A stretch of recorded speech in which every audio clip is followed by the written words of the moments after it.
ଜୟ ଜଗନ୍ନାଥ।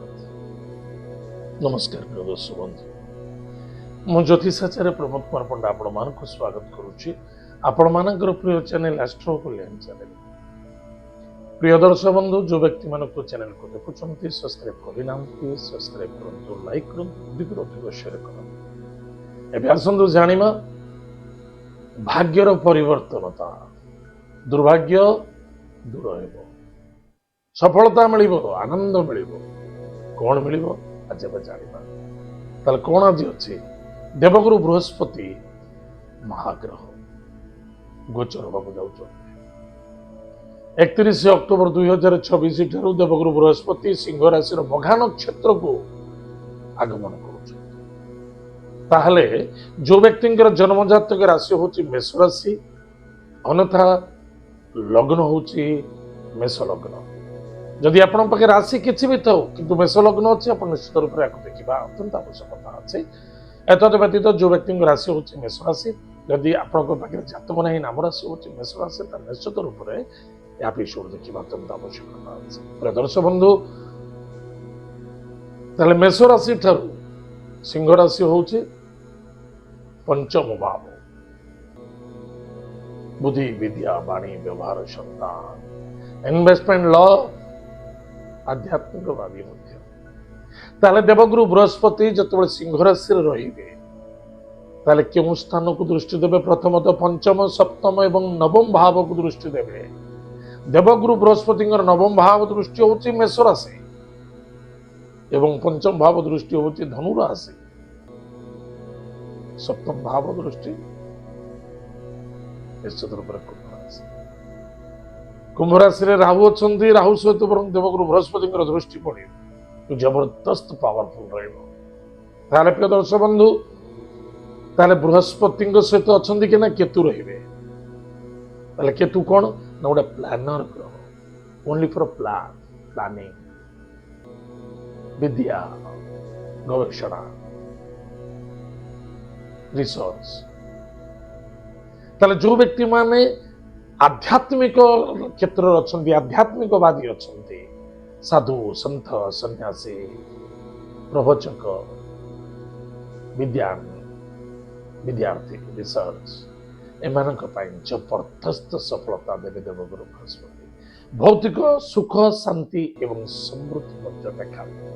ମାନସିକ କ୍ଷେତ୍ରରେ ଟିକେ ଅଶାନ୍ତି, କନଫ୍ୟୁଜନ କ୍ରିଏଟ କରିବ। ମାନସିକ କ୍ଷେତ୍ରରେ ଓଭର କନଫିଡେନ୍ସ କେବେ ରଖିବା ଉଚିତ ନୁହେଁ। ନିଶ୍ଚିତ ରୂପରେ ଆପଣ ଧୋକା ଖାଇଯିବେ, ସେଥିପାଇଁ ଯଥେଷ୍ଟ ସାବଧାନ ରହିବେ।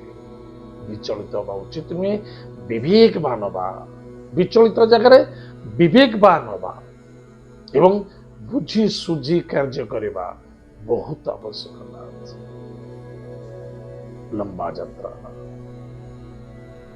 ବିଦେଶ ଯାତ୍ରା, ଦୂରଯାତ୍ରା, ଭ୍ରମଯୋଗ, ଦେବଯାତ୍ରା, ତୀର୍ଥଯାତ୍ରା ଇତ୍ୟାଦି ସବୁ ଦେଖାଦେବ। ସଫଳତା ମଧ୍ୟ ମିଳିବ। ଭାଗ୍ୟର ପରିବର୍ତ୍ତନତା, ଉଦୟତା ମଧ୍ୟ ଅଛି ଏବଂ ସନ୍ତାନକୁ ପାଇ ଆନନ୍ଦିତ, ସନ୍ତାନଙ୍କର କର୍ତ୍ତୃତ୍ୱକୁ ନେଇ ଯଥେଷ୍ଟ ଅନୁଭୂତି ଉପଲବ୍ଧ ମଧ୍ୟ କରିବା ଦେଖାଦେବ। ବିଦ୍ୟାର୍ଥୀ ମାନେ ବିଦ୍ୟା କ୍ଷେତ୍ରରେ ଜବରଦସ୍ତ ସଫଳତା ପାଇବେ ଏବଂ ଅଧିକାର ମଧ୍ୟ ଆପଣଙ୍କୁ ପ୍ରାପ୍ତି ଯୋଗ ଅଛି, ଧନ ଲାଭ ଯୋଗ ମଧ୍ୟ ଅଛି। ଭାଗ୍ୟର ପରିବର୍ତ୍ତନତା ମଧ୍ୟ ଦେଖାଦେବ। ନିଶ୍ଚିତ ରୂପରେ ଭାଗ୍ୟର ପରିବର୍ତ୍ତନତା ସହିତ ଯୋଉ ବ୍ୟକ୍ତି ମାନେ ପାଠ ପଢିଛନ୍ତି, ବହୁତ ଦିନ ଧରି କୌଣସି ବି ଚାକିରି ମିଳୁନଥିଲା ବା ଚାକିରି ପ୍ରମୋସନ ହଉନଥିଲା, ପୋଜିସନ ମିଳୁନଥିଲା, ଇନକ୍ରିମେଣ୍ଟ ହଉନଥିଲା, ସେମାନଙ୍କ ପାଇଁ ନିଶ୍ଚିତ ରୂପରେ ଫାଇଦା ହବ। ଯୋଉମାନେ engineering, medical line, research line ଅଛନ୍ତି, ସେମାନଙ୍କ ପାଇଁ ମଧ୍ୟ ଯଥେଷ୍ଟ ଲାଭଦାୟକ ଦେଖାଯିବ। ଦେବଗୁରୁ ବୃହସ୍ପତି ଜ୍ଞାନର ପ୍ରତୀକ, ଅର୍ଥର ପ୍ରତୀକ, money, power, position, successful energy. ତାହେଲେ ଦେବଗୁରୁ ବୃହସ୍ପତି ଆପଣଙ୍କ ବୁଦ୍ଧିକୁ, ଯୋଉ ପିଲାମାନେ ପାଠ ପଢୁଛନ୍ତି ବା ଯୋଉମାନେ ଅଫିସିଆଲି କାମ କରୁଛନ୍ତି, ଯୋଉ ହାରାସମେଣ୍ଟ ହଉଥିଲେ, ନିଶ୍ଚିତ ରୂପରେ ବୁଦ୍ଧିରେ ପରିବର୍ତ୍ତନତା ଦେଖାଦେବ, ବିଦ୍ୟାରେ ପରିବର୍ତ୍ତନତା ଦେଖାଦେବ, ମଙ୍ଗଳ କାର୍ଯ୍ୟରେ ମଧ୍ୟ ସଫଳତା ଦେଖାଦେବ। ବିବାହ, ମାଙ୍ଗଳିକ କାର୍ଯ୍ୟରେ ମଧ୍ୟ ଜବରଦସ୍ତ ସଫଳତା ଦେଖାଦେବ। ତୀର୍ଥଯାତ୍ରା ମଧ୍ୟ ଅଛି। ତାହେଲେ ପ୍ରିୟ ଦର୍ଶକ ବନ୍ଧୁ, ଖାଲି ଛୋଟିଆ କଥା ମନେ ରଖିଥିବେ, ପତି ପତ୍ନୀ ମଧ୍ୟରେ ଏକ ଅନ୍ୟ ଜଣ ଭିତରେ ଶ୍ରଦ୍ଧା ଆଦରତା ଆତ୍ମବିଶ୍ୱାସତା ରଖିବା ଏବଂ କିଛି ଅର୍ଥ ପାଇଁ ମାୟାରେ ବସିବା ନାହିଁ ବା ଲୋଭଯୁକ୍ତ ରଖିବା ନାହିଁ ବା କୌଣସି ଅଧର୍ମ କାର୍ଯ୍ୟ କରିବା ନାହିଁ।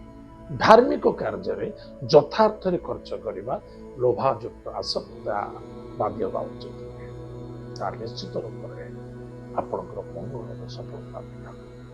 କିଛି ଧ୍ୟାନ କରନ୍ତୁ କିଛି ଆଚାର ବିଚାର ଭିତରେ କରନ୍ତୁ ଏବଂ ବୃହସ୍ପତି ଆପଣଙ୍କ ଭାଗ୍ୟକୁ ସମ୍ପୂର୍ଣ୍ଣ ରୂପରେ ପରିବର୍ତ୍ତନ କରିବେ।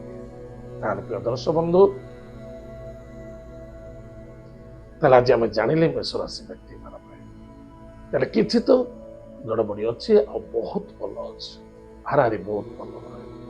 ତାହେଲେ ପ୍ରତିକାର କ'ଣ କରିବା? ପ୍ରତ୍ୟେକ ଦିନ ପ୍ରାତଃ ସମୟରେ ସ୍ନାନାଦି କାର୍ଯ୍ୟ ସାରି ଓಂ ଗ୍ରାମ ଗ୍ରୀଂ ଗ୍ରୌମ ସହ ଗୁରବେ ନମଃ ଏହି ମନ୍ତ୍ର ଜପ କରନ୍ତୁ। ନିଜର ଗୁରୁଜନ ବ୍ୟକ୍ତିଙ୍କୁ ସମ୍ମାନ ଆଦର ଭକ୍ତି କରନ୍ତୁ। ମାତା ପିତାଙ୍କ ପାଦ ସ୍ପର୍ଶ କରି ପ୍ରଣାମ କରନ୍ତୁ। ଯଦି ଅସନ୍ତୁଷ୍ଟତା ଅଛନ୍ତି ତାଙ୍କୁ ସନ୍ତୁଷ୍ଟି କରିବା ପାଇଁ ଚେଷ୍ଟା ପ୍ରତିଚେଷ୍ଟା ସତଚେଷ୍ଟା କରନ୍ତୁ ଏବଂ କିଛି ଦାନ ପୂର୍ଣ୍ଣ ଧ୍ୟାନ କରନ୍ତୁ। ବହୁତ ଫଳପ୍ରଦ ହେବ, ବହୁତ ଭାଗ୍ୟର ପରିବର୍ତ୍ତନ ଦେଖାବ। ତାହେଲେ ଦର୍ଶକ ବନ୍ଧୁ, ଆଜି ଆମେ ଜାଣିଲେ ମେଷ ରାଶି ବ୍ୟକ୍ତିଗଣ ପାଇଁ ଦେବଗୁରୁ ବୃହସ୍ପତି ଚଳନ ପାଇଁ ବଡ଼ ଚମତ୍କାର ଅଛି। ଏତ ଥିଲା ଦେବଗୁରୁ ବୃହସ୍ପତି ଚଳନ। ଆଜି ତ ସମୟ ଯାଇଛି କାର୍ଯ୍ୟକ୍ରମ ଆମେ ଏଇଠି ରଖୁଛୁ। ପୁଣି ଦେଖା ପାଇବା ମଧ୍ୟରେ। ଜୟ ଜଗନ୍ନାଥ, ନମସ୍କାର।